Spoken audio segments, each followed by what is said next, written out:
Hello, hello, hello, and welcome back to the Mo Money Podcast. This is episode 260, and I'm your host, Jessica Morehouse. Welcome back to the show, and welcome to season 11 of the podcast, which is insane. I'm so excited to basically not ever talk about 2020 again because it's over. It's done. It's in the past. It is officially in the past because we're in a new year, 2021.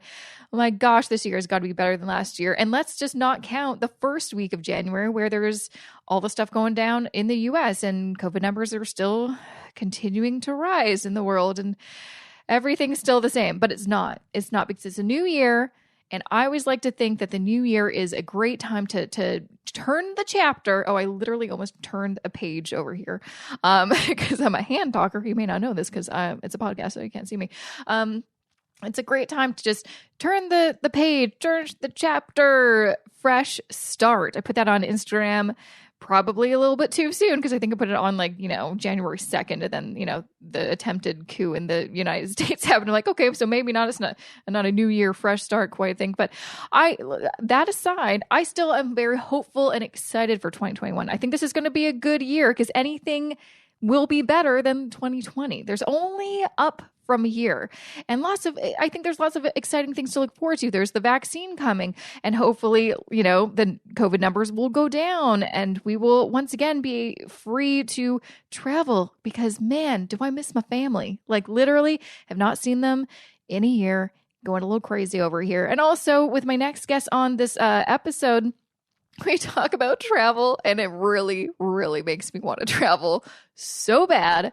So speaking of some exciting things, I've got an amazing roster of guests for this season that you're going to love. And I'm starting it off with something I think a little bit exciting, something just to get us excited about the future and, going back traveling and just living a better, different life. And so I have Stephanie and Gillian from Our Freedom Years on the show. They were both able to achieve financial independence and retire early in their 30s and 40s. And they're Canadian, which is very exciting because I feel like a lot of the guests I've had on my show to talk about FIRE are American, which is great. But as a Canadian, and a lot of my listeners are Canadians, it's nice to hear from a Canadian perspective. How were you able to do this? What were the steps that you took? And what are you doing right now? So right now, they're actually, I believe they're in Turkey. Well, I recorded this right before Christmas, so I think they might still be there. But yeah, they which is kind of funny timing. In October 2019, they started their kind of world tour because they're financially independent. They're just gonna travel the world. Yes, October 2019, and then the world got a little crazy. So they're still able to do slow travel safely. And they were in 2020 and continue to do so. So we talk a little bit about that. So lots of exciting things we're going to discuss in this episode. So I'm very excited. But before I get to that, let's get to it. Just a few words about this episode's sponsor. This episode of the Mo Money Podcast is supported by the Canada Deposit Insurance Corporation, CDIC. Have you seen those commercials about CDIC and wondered, who are they? Why do they exist? And why do they advertise? Well, those are some good questions. First, the Canada Deposit Insurance Corporation, or CDIC, is a federal crown corporation that protects your savings at their member institutions. Basically, this means that you won't lose your money in the unlikely case of a bank failure. Well, that's reassuring to know, but could a bank in Canada ever actually fail? You may be surprised to know that they can, and they have. Since its creation in 1967, the CDIC has handled over 40 of these failures, but the good news is no one has ever lost a penny of their savings under CDIC protection. Oh, and to answer the third question, CDIC advertises because public awareness has a direct impact on financial stability. In other words, when Canadians know about CDIC, they can make more informed decisions about their money. It's as simple as that. So make sure to visit cdic.ca to see how you're covered. Once again, that's cdic.ca to learn more. Welcome, Stephanie and Gillian, to the show. This is actually the first time I've ever had two guests on at once. Oh, wow. Happy to be your first. Yes. Well, we're also a package deal, so it works out. Yeah. So this is fun. Yeah, this will be interesting navigating like three voices virtually. So I'm so excited to have you on the show. Because you're, well, A, you're Canadian, yay. And B, you were able to retire early and we're in this pandemic. So we have a lot to talk about. So I'm so happy to have you on the show. And I feel like I discovered you maybe in the spring. I'm sure, I know you've been around for longer than that, but that's when I'm like, oh, I think I discovered your YouTube channel first and foremost, because I was starting to like look for like, where are some YouTube channels out there? And I love your content. And I love your story. I think it's very fascinating, especially from the Canadian perspective, because I've talked to a lot of people who've, achieved FIRE, and a lot of them are American. And I have a lot of listeners being like, I'd like to know what that's like for if you're Canadian, though, because I feel like it's just maybe a different situation. But before we get to all that, I want to kind of find out, how are you guys doing? Because I know, you're in Turkey right now and you're locked down. Yes. So despite the fact that there is a global pandemic going on and we do need to be very careful, we have maintained our life of travel. So we, like the rest of the world, we ran home in the springtime to wait out the global travel bans and the big lockdown. And then we were able to resume our travel when Europe opened up in August. So we've been in Greece, we've been in Croatia, and now we're in Turkey. So we're trying, we're doing it. We're trying to make our early retirement life of travel happen, even though obviously it's much more challenging than we ever expected it to be with COVID and all of the restrictions that are growing around the world. Mm-hmm. So, what's that feel like, continuing on this journey of, just traveling around the world and kind of being nomadic during, a global pandemic that clearly wasn't in your plans? Like, I don't think it was in anyone's plans. How is it different than, I guess, before the pandemic travel? What are some things that you have to kind of think about? So when we headed out for our life of travel, we always had the concept to do slow travel, where we would stay at least a month in each place and really soak things in. And so that has meant that in a way, it's been a little bit easier for us to carry on with the lifestyle that we had in mind. That said, definitely it has had an impact. Obviously, as Stephanie mentioned, with the lockdowns, we can't just choose anywhere in the world to go to. We have to look at where we can go, and obviously where it's safe to go as well. We're not just like, oh, okay, anywhere, it doesn't matter regardless what's going on. So we have to put a lot more careful consideration into where we're going. And we're also slowing down even more. We are still usually moving once a month, but we're spending longer in each country. So we were in Greece for a couple months. We were in Croatia for 3 months. So we're slowing things down even more.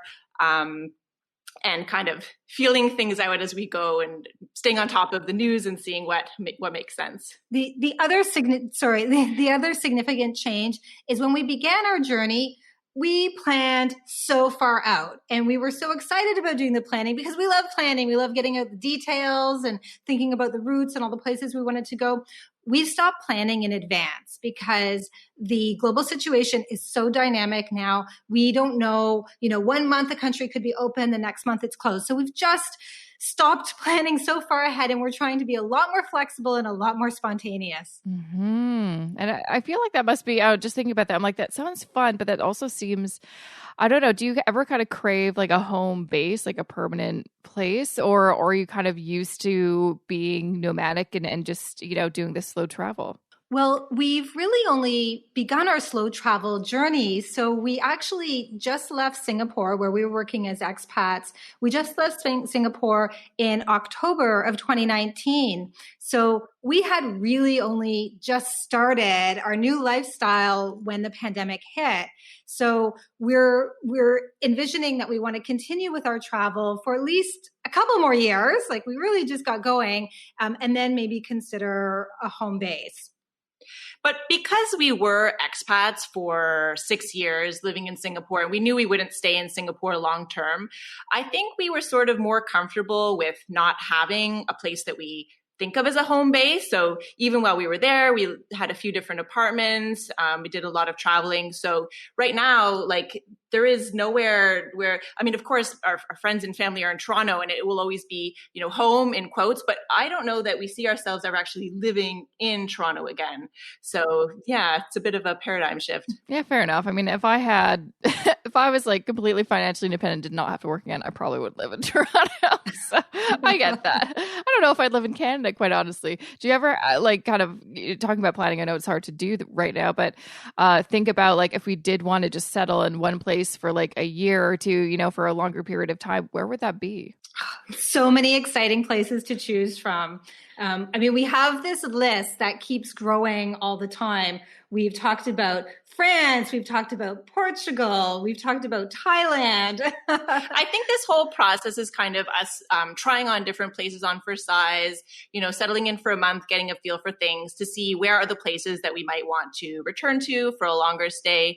But at this point, we're still enjoying the novelty of, new places and new experiences, and not ready to be settled quite yet. Mm-hmm. So I kind of want to talk about the money situation, since that's, what the show is all about. When you're considering like, okay, maybe, well, first let's talk about like, if you are considering, down the road, staying in one place for like, a longer period of time, how important is it for that place to be just like economical, like for you to be able to stretch your dollar? So we have a budget that, there is some flexibility throughout the year. So like if we, travel through somewhere that is less expensive, then we know in subsequent months we can kind of spend a little bit more. There would be some changes to our budget if we were ever in a place longer term, because some of the things like accommodations would actually cost less if we were staying longer term. So somewhere that, might be a little pricier to travel through for just a month might be a little bit more affordable once you're living like even more like a local. So I don't think we would let the cost determine the place, but we would certainly have to, look at our budget and figure out how to make the place that we want to live work for us. Mm-hmm. So let's talk about your budget a little bit. So well, maybe let's go back a little bit, because that I feel like some people need some maybe context or whatever to figure like, how did you get to this point? Because I feel like I've had a lot of guests on the show share their experience, and it's very exciting, but also kind of intimidating, and lots of people are like, that just seems so out of reach for me. How were you able to actually achieve this and retire early? I mean, I know. Like, and what age did you guys retire officially? So we retired when Gillian was 38. So she's just turned 40 last month. And I was 46. So in our late 30s and mid 40s. So still feeling quite early. In terms of how we arrived here, so, I mean, there are a couple elements to the story. The first is just the common sense stuff. We had a lifetime habit of saving and investing. So I think certainly when we each kind of started our first jobs, we were already, squirreling money away, good practices every month. Gillian was able to graduate debt-free by going to the Royal Military College in Canada. So that was, I think, was a huge help, to graduate debt-free. Yeah. So that was all the basic stuff. But mid-career, we decided to chase a dream that I had had for a really long time, which was working overseas. And that was the thing that actually really pushed us over and accelerated our journey. So we left Canada and made a new home in Singapore. We both did all the hard work of finding jobs. No company transferred us. So we had to build networks from scratch. But we were able to move to Singapore. One of the privileges of being from Canada is that we were able to cut our residency ties and therefore benefit from a much lower personal tax rate in Singapore. So that helped us accelerate our savings and investment by quite a bit. Interesting. So you want to kind of explain that for people that may not understand. So you moved to Singapore and you cut your residency ties. So that means you weren't paying any Canadian tax. And do you want to kind of explain that? Yes. Yeah. So if you move away from Canada, you don't automatically become a non-resident. You need to make sure that you tick certain boxes that make you qualify as a non-resident. So probably the most important thing is if you own any property in Canada, you either need to sell it or rent it out at arm's length. So it can't just be like a family member staying there. And then there's certain other things like closing, getting rid of your health card, not having, like, selling your car, not having really any belongings in Canada. Just basically, it needs to look like you're severing your ties with Canada. You're not going to ask anything else for Canada. Therefore, you don't need to pay any more taxes to Canada. So the huge benefit to that is we were only had to pay tax in Singapore, which has a very low personal tax rate. So we were just able to save more of the income that we made while we were there. Mm-hmm. Do you ever kind of, that sounds like a big decision, kind of cutting your residency ties. Do you ever kind of think like you'll never move back to Canada? Is that kind of part of your decision? You're like, that's okay? Well, it won't surprise you to know that Canada doesn't mind you becoming a resident again very easily. You just have to move back and say, hey, here I am. I would love to pay some taxes. And they will just welcome you right back into Canada. So that's the good news on that one. That's good. I feel like I get a lot of questions about, if I do want to, travel the world for an extended period of time or live in a different country, what are the tax implications? I'm like, I have no clue because I'm like, I am not a tax expert in other countries. So that's fascinating. I've never actually talked to anyone about doing what you did, but that makes a lot of logical sense, especially if you're like, we have no immediate plans to move back to Canada because we're going to be traveling the world. So it doesn't quite make sense for us to keep that tie, but very well you could, I guess, reinstate it in the future if you want to. So it's not like a permanent thing. Yeah. And so because it is so easy to become a resident again, we do have to be a little bit careful. So as we were mentioning that we had to come back to Canada for a few months over the summer at the beginning of the pandemic. So we were actually in Canada for 4 months. So if we had stayed more than 6 months, then we would have automatically become residents again. So that's something we just have to watch, if as we go forward, maybe there's times we do want to spend longer, we'll have to be, mindful. And if we decide to stay, like, make sure it's a proactive decision that we're making rather than sort of accidentally suddenly being in the boat of paying taxes all over again. Exactly. So where are you are you a resident of Singapore now? Like, what's going on? Are you just, So, the fact is, we basically pay taxes wherever they're due. So we do have some investments in Canada, and then in Canada, the returns on those investments, we are taxed as non-residents. So technically, we're not really residents of anywhere. We just pay what is owing based on, wherever the money's invested. So that's kind of how it works out. Yeah. That is so interesting. Residents of kind of nowhere. That's so crazy to think. I'm like, I don't get it. That's crazy. That's awesome though. Oh, wow. So going back to your journey, you both moved to Singapore, and that was maybe kind of the first dream of like, just working and living somewhere totally different. When did you decide, let's save up and then eventually quit our job so we could just travel full time? So that was a decision that was made over the course, very slowly, over a few years. So when we first arrived in Singapore 6 years previously, we were so excited to be there. And yes, we were working, but we were also discovering the whole region. It was a really exciting lifestyle. It was so wonderful to be able to find all these cultures and visit places and open our minds and just have a really interesting time. Then as the years rolled by, we realized we're doing all that great stuff, but you know what? We're also still working. And actually, our jobs are really hard and we're really stressed out. So the stress kind of built up over the years, and eventually it moved from stress to actually being burnt out. And that's when we were finally ready to talk about it more seriously. So this idea of retiring early was something I had thought about many, many times over my working years. And it wasn't until I stumbled on this whole financial independence, retire early community that I realized, there was there were many people who had this dream, and there were, some rules of thumb and other people that we could relate to, which actually I think the relatability was a big thing. I started showing Stephanie some of these blogs that we'd found, and it became not just this crazy idea that Gillian was talking about to actually something that real people were doing, people that we could relate to. So I think that was the thing that really finally tipped Stephanie over, and we were able to start then really talking about like what are our dreams for the future, and what can we do to get there. That's so interesting. What did you guys do for work? It sounded like you had some pretty intense jobs. Sure. So I did a few things in the area of marketing and digital marketing, but eventually was doing like customer experience for an insurance company. And my career was in healthcare. So as Stephanie mentioned, I went to Royal Military College. I started out as a healthcare manager in the Army, and then eventually was working in public healthcare doing quality improvement. Wow. So that's really cool that you were able to stumble into like the fire community, because I think that's how lots of people really kind of get into a thing. No one's just like, oh, I just figured it out on my own.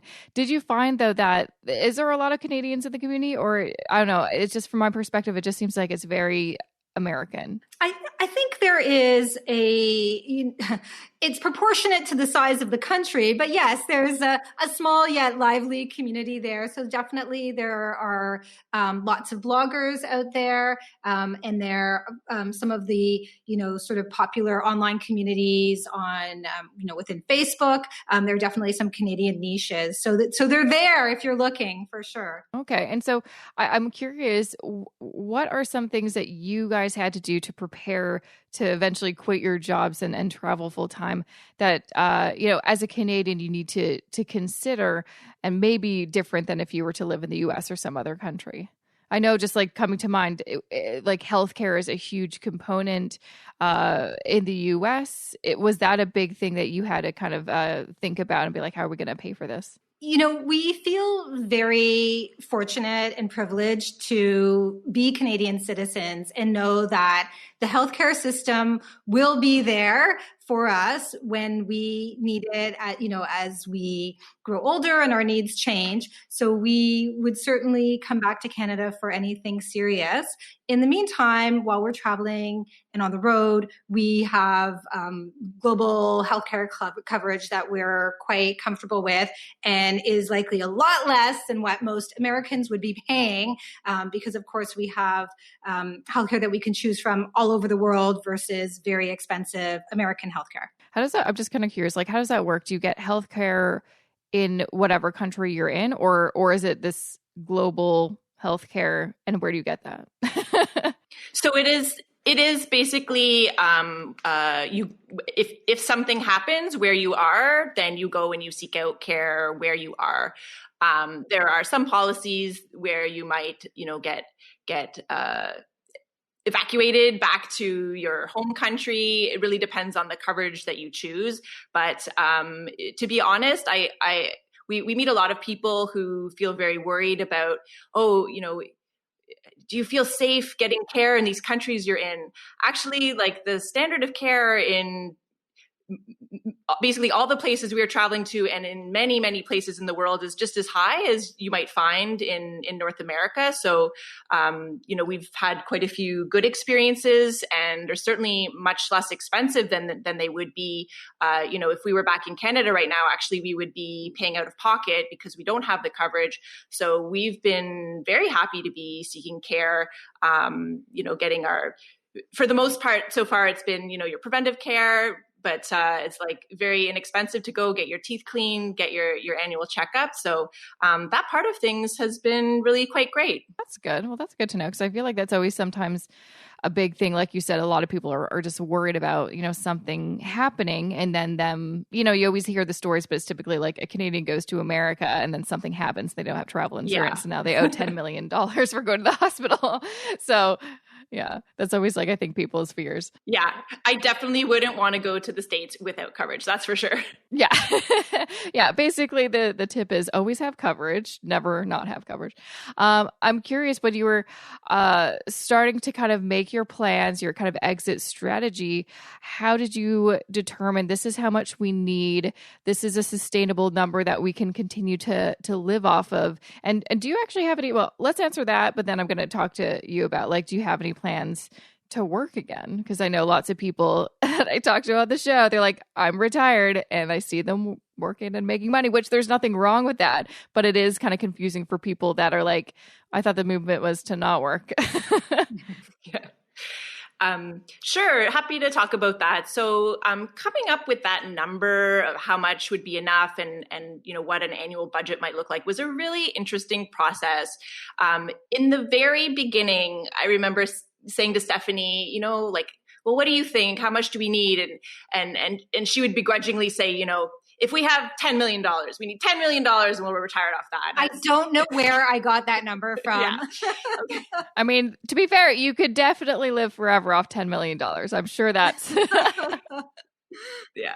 So, of course, that was before we had discovered some of these, 25 times your annual needs or 30 times your annual needs, these kinds of rules of thumb. But so the next thing we needed to do was really think, okay, like, what is the lifestyle that we're going to live? Because right then we were living in Singapore, and the cost of living was very high in Singapore. So it wasn't really a good point of reference for us. So we started researching, well, first thinking where we wanted to be spending our time, kind of starting to get a grip on what our future costs might be. But at the same time, we were realizing actually our current costs in Singapore were a lot higher than they really should be. So we went through a few year process of really trimming back our current expenses, getting our current budget under wraps so that we could really have a better projection. And then for the categories that we knew would change, like we knew accommodation would be less, we knew food would be less in many of the places. So we were able to kind of find a budget that we thought would be workable for us in the future, and then just kind of do some research into what is our risk level like. Are we comfortable with that sort of 4% rule, or do we want something a little bit more cautious, which we did choose to do. And that's kind of how we came up with it. Interesting. Yeah. So did you do something like a 3%? Because I feel like I've been seeing a lot more conversations about the 4% rule, and other people are like, oh, you need to be more conservative. That's not enough. And I feel like I even saw an article from the guy who coined that term being like, no, you can actually take out more. And so with all those options, a lot of people get confused, be like, well, what do I do? Yes. We fall into the very conservative camp. So we did not feel comfortable just saving up 25 times our annual expected expenses. So we actually are below 3%, and that is something that feels good to us now. So we envisioned our retirement as sort of, a 2 or 3 phased approach, where in the early years, when we're off, gallivanting around the world and trying on new lifestyles and new cities and new countries, we would have a more frugal approach. And then over the years, as we are seeking a bit more comfort, or maybe our health requirements are a little more complex, then we would be happy to do a higher withdrawal rate. But right now, we've based everything around very conservative, less than 3%. Yeah, that makes sense, because it's like, as you're younger, it just you can live your life for less money, but it's good to think into the future. Like, as we get old and maybe there's more healthcare issues, or our needs and wants change, then our budget's going to change too. So it sounds like, and I think this is so important for people to think about, is a budget, no matter what it looks like, is supposed to be adjustable, and it doesn't stay the same. And I feel like a lot of people in the FAR community just talk about the 4% rule. Like, this is it, that is it, and that is all we do. It's like, well, I'm sure it's going to change. Right. Yeah, absolutely. Yeah. So yeah, that's I think that's super helpful. Is there any, because I always get questions, people asking like, where do I start, or what kind of tools? Was there any tools, or did you just take some of this information that you kind of gleaned from the internet and make some spreadsheets and kind of do it yourself? Or were there any kind of online tools that kind of helped you figure out how much do we need, how do we save, and all that kind of stuff? We cobbled together all kinds of information. We looked at tons of blogs. We had tons of discussions. We did a lot of research. And so it was a real, sort of trial and error, and, created our own little spreadsheet to sort of test some things out ourselves. And what we have found since is that there are so many people with the same confusion that we had. So we had in the end kind of documented all the steps that we went through so that we can, as we have our YouTube channel, we can share with people, here are some tips and some pointers, because it is very confusing and it's often hard to know where to begin, and even to know for yourself, like, what is most important? Is it better for me to be 100% conservative and make sure that I have every eventuality taken care of? Or am I someone who's more free and flexible and can retire sooner, but, maybe work again later if need be? So yeah, it's a very confusing world out there. Yeah. And I mean, I guess it's confusing because there are so many different ways to do it. And I think that makes sense because we're all different people, different needs and wants. And well, if you retire early, it's going to look different than someone else's early retirement. But that also leads to a lot of confusion being like, what is the right path? Because I mean, people want just like step-by-step guide, and that doesn't quite exist because everyone's kind of doing things a little bit differently. Yeah, exactly. I did want to tackle your question about whether we need to work again. Or need or even want. Like, I don't know if that's something that you're talking about. Like, we never want to work again, or like, we're open to it. We'll just see what happens. So the good news for us, we never have to put together another resume. We never have to go to another job interview. So we don't need, because of our financial situation now, we don't need to take on another job. That said, we are really strong believers in people taking this huge amount of time that they've opened up in their lives once they've retired early to explore all the projects they've always wanted to do, or all the hobbies. And, if some of those evolve into something that generates an income, well, that's fine. The income is besides the point. I think most importantly is that people feel that they're plugged into their own lives and they're feeling productive and getting a sense of accomplishment if that's important to them. Yeah, no, for sure. I think, some of the feedback I've gotten from people that have, been on my show and, getting feedback from listeners is, I think they always question because, this person achieved financial independence, but is now earning income from talking about being financially independent. Are they really are they really retired early or I guess they're kind of questioning the numbers, or do you need the income that you're earning from, the content that you're creating based on that? I'm not saying this about you, but this is just the feedback I get, which I'm like, I get it. So I think that's a lot of, people that are like, I don't have an audience, or I don't have a blog, but I definitely want to retire early. Is this possible for me, or do I need to create a blog or something like that to sustain my financial independence or whatever? But that's not the case because you're part of those communities. I would recommend nobody rely on any kind of blog or YouTube income, because even when you monetize, like, it's gonna maybe buy your coffee, so that's nice. Yeah, no, that's for sure. And also, like, since you've been in the community for so long, I'm sure you've seen so many different examples of people doing it differently. I'm curious, can you share any kind of insight into what some other people are doing, since you probably talk to these people and have a sense of what others do? Like in terms of how they shape what their they do early with their retirement. time. Yeah. Let's talk about what do people do with their time? Because a lot of the conversations I feel like I see online is people get into the FIRE movement mainly because they hate their job and they think that is their the solution. Like, I hate my job, so I'll just save up a ton of money and quit my job, and then everything's great. But I mean, I'm sure, like, you guys, you maybe liked your jobs, you just wanted a different lifestyle. What are some other things that, or maybe reasons why someone would want to work towards achieving FIRE? I mean, I think the most common reason we hear is probably for most people because they don't like their job, or that they do have a passion that they want to follow. I think that the range of things that people do is like so wide. We happen to come in touch a lot with people who are have some of the same similar interests as us, just by the nature of like the reason we're in touch. So we meet a lot of people who have taken this opportunity to travel. And so we're in touch with them. And then as well, a lot of people who've taken on some sort of blog or some way of, expressing themselves and connecting with others. But I think, we have found each other just because we're having those similar interests. I think there are as many people and more who are doing all kinds of things, whether it's, going more into a particular form of art or learning a language or going back to school. I really think the sky's the limit. And I think like the first thing when people are thinking about FIRE, like before they think about the money stuff, I think we say the why of FIRE, like that's the most important thing really, because that's the thing that's going to give you the motivation to pursue your goals. And hopefully what you're working towards is living that fulfilling life, whatever that looks like to you, however it is you want to be spending your time, that you can make that a reality. Mm-hmm.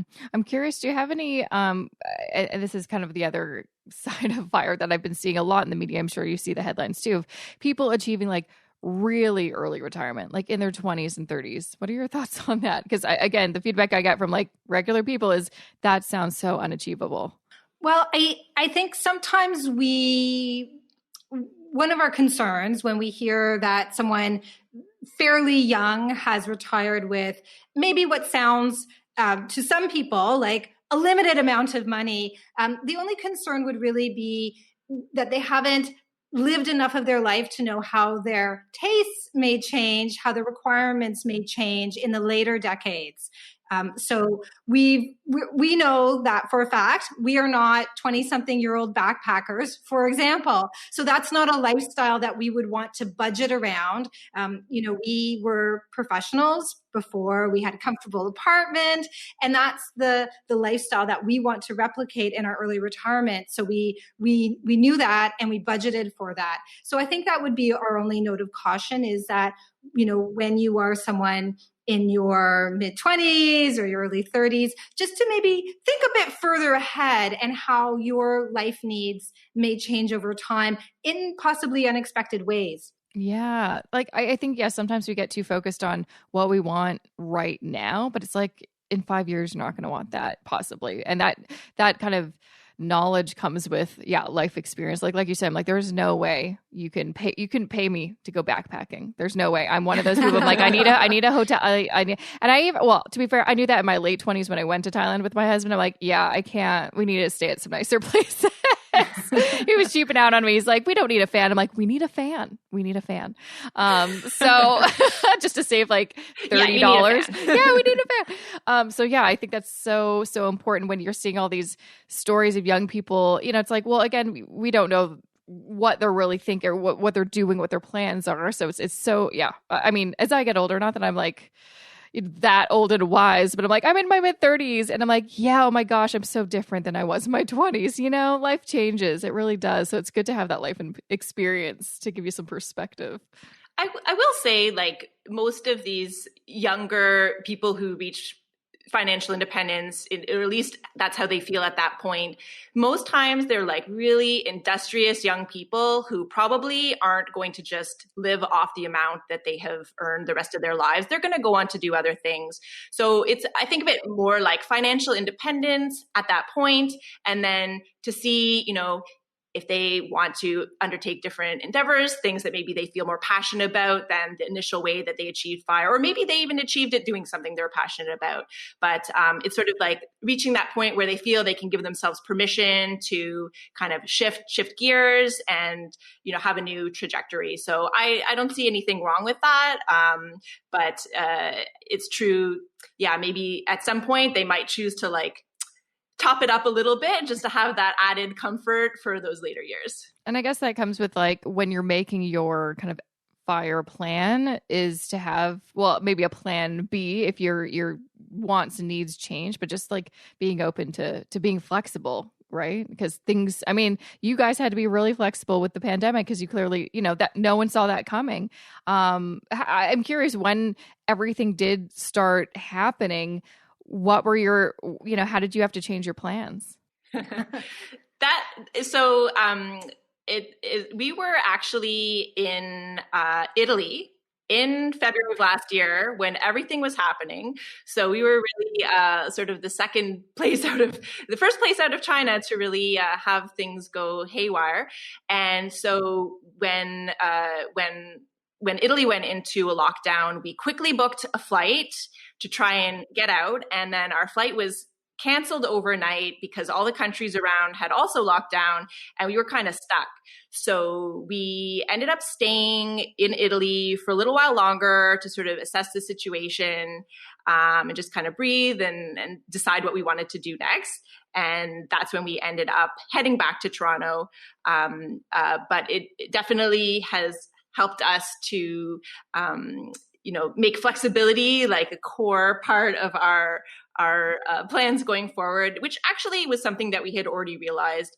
As soon as we started traveling, we knew we didn't want to be locked into rigid plans because we never knew how much we would like a place or, if we would find out about somewhere that we hadn't thought of, stay longer here, do this, that. So that just really helped us to onboard that flexibility as the core principle of our travel. Definitely. And I feel like if you can manage what you're doing during a pandemic, then it's the rest of it, once we're out of this situation, will be so much easier. Like if this is the worst, then you're like, oh, that's fine. We got this. Actually, we made a pretty solid plan, I guess. Yeah, it's those days when we've been looking at the list of where Canadians can currently travel to, and it gets shorter and shorter as the weeks go by. And we think back to the glory days of just booking a flight wherever you wanted in the world because that's where you felt like going. No. So I'm curious, before I let you go, what are your future plans? I mean, again, we don't really know what's going on, but there's some hope. There's some vaccines coming. What are your plans for the coming months into 2021? So originally, when we were still trying to plan things a little bit, we had in mind to be in Portugal around this time. We thought it's like the perfect, warmer place in Europe that we could spend the winter. Of course, things locked down. So our plan B was we came to Turkey, where we were actually here last year and loved it. Soon after we made those plans, we found out that the rates in Turkey were suddenly skyrocketing and things have been locked down here. So we thought probably the best thing for us to do next is we're going to carry on to somewhere even a little bit warmer than Turkey. We're headed to Malta. So that's our current plan. We will see, these flights and things change all the time, but that's our current plan. And that will take us through January. And for February, we'll see what happens next. See what happens. Well, hopefully things will improve. But yeah, I'm like, well, I'm in Toronto. We're locked down. So yeah, we have no complaints, honestly. We're super grateful that we're even able to still be, slowly and safely exploring. So yeah, nothing but gratitude. You mentioned your YouTube channel, Our Freedom Years. Do you want to kind of share a little bit about that? What kind of stuff do you talk about on your channel? Sure. So on our channel, we're basically sharing what life looks like once you have retired early. So we do share a little bit about how we got to financial independence. So we have a lot of tips and insight on what that journey looked like. But we're also showing what happened after we finally quit work. So we said goodbye to the lives we've been leading for so long, hopped on a plane and headed off to Europe to begin our life of travel. So we share our cost of living in the different countries that we're visiting, which our viewers find very helpful because a lot of the people who follow our channel are quite interested in following a very similar path of retiring early and finally getting in all that travel that they've always wanted to do. Especially now, I feel like that's all I'm thinking about. I'm like, I can't wait till I can travel. Because honestly, before all this happened to me and my husband, our plans for 2020 was like, we're going to go to Italy. It's my, one of the bucket list countries on our list. And well, that clearly didn't happen. So I feel like your channel will be some nice escapism for people. 2021 could be the year. Yeah, exactly. So before I let you go, so where can they find your channel and your website, and where can they find you on social media? Sure. So we're our Freedom Years on YouTube, on Instagram, and also our blog. So anyone can reach out to us there. Yeah, so say hello. a lively community, and we love hearing from people. We have a lot of people sharing where they're on in their financial journey, and it really inspires us. So yeah, we love it when people say hello. And I know, just a little promo, you have a free 7-day course to help viewers design their freedom years on your website. Where can they find that? Sure. So it is almost on every single page of our website. Okay. Can't miss it. And it basically, we had a bit of a messy journey, but when we looked back, we actually identified some key steps that we followed. And we have heard from so many people the same kind of frustration and confusion, not knowing what to do, where to go, thinking through. So we've compiled everything into a very easy sort of 7-day taster. And it includes also some of the blogs and other resources that we found really helpful along the way.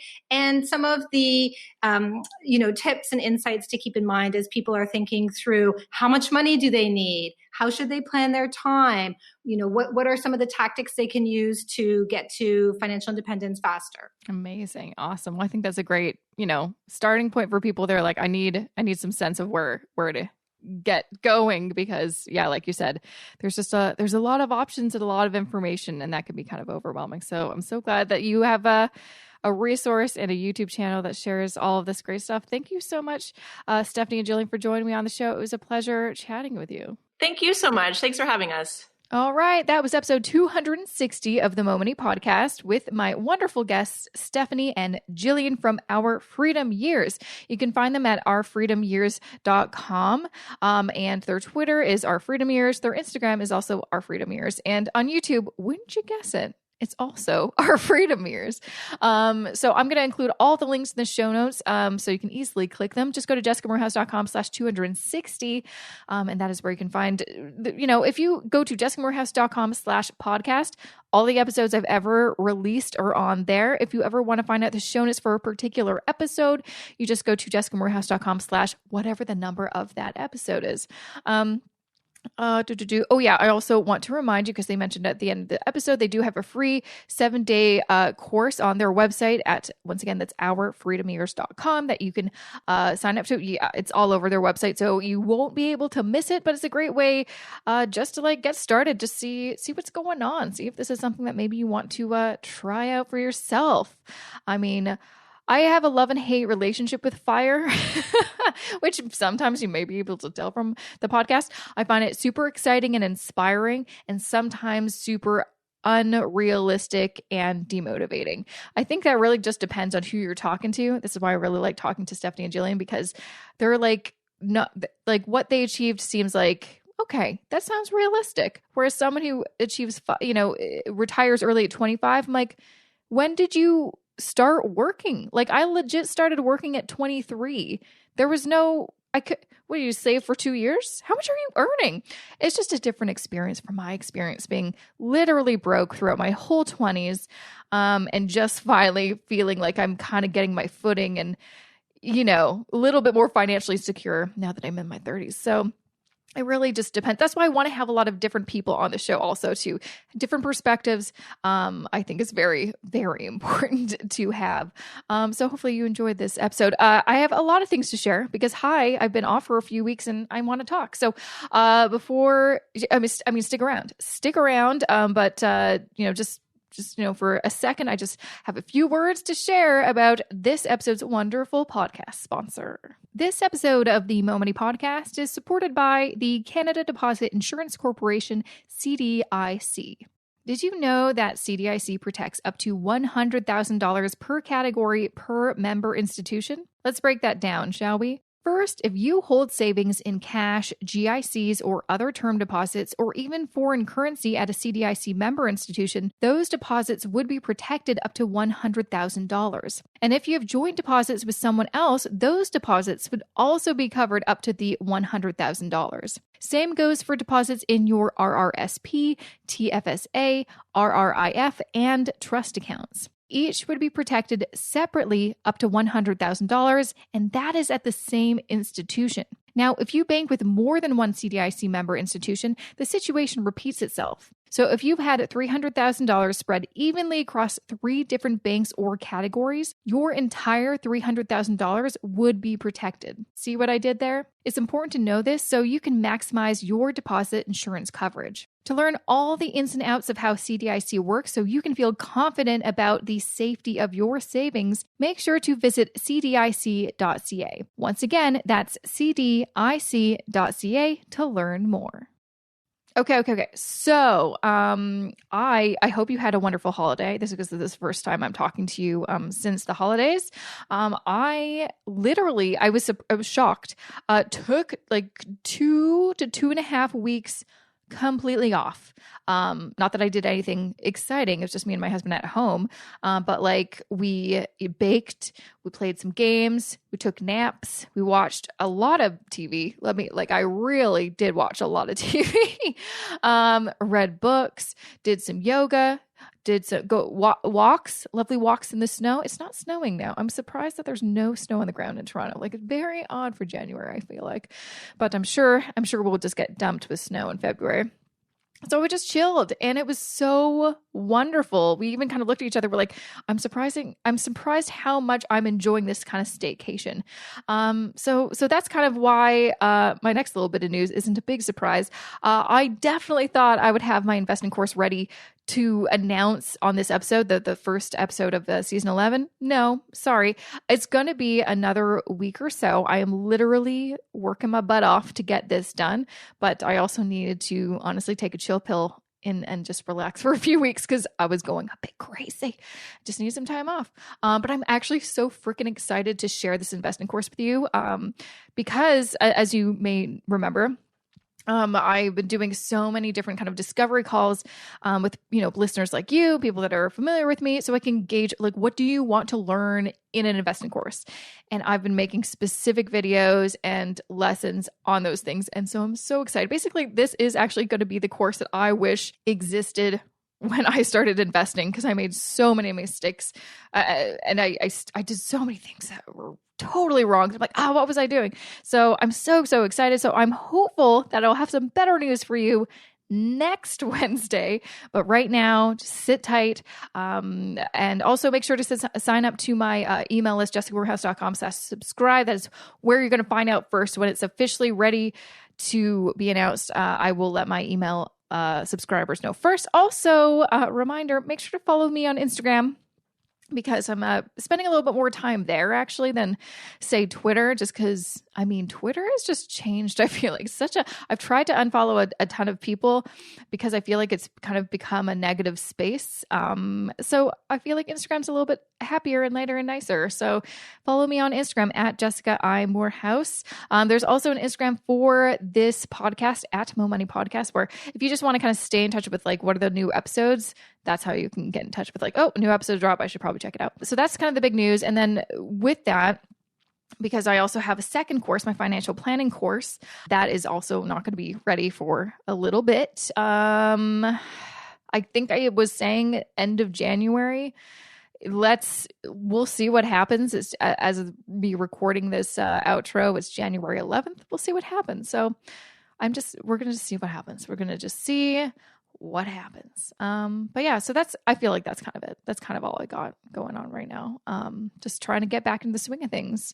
And I hope you've had a wonderful holiday. I hope you're doing all right. And thanks for sticking around, listening to the podcast. Got an amazing episode next week. I'm going to tease it because I'm really actually excited to share it. It's one about kind of getting back into the workforce. It's a really exciting and inspirational podcast, I find, for anyone who is either contemplating taking some time off or has taken some time off and wants to get back into the workplace and doesn't know where to start, what to do, or even if you can. You're not going to want to miss this episode. So that is it. So thank you so much for joining me. I will see you back here next Wednesday with a fresh new episode. Have a good rest of your week.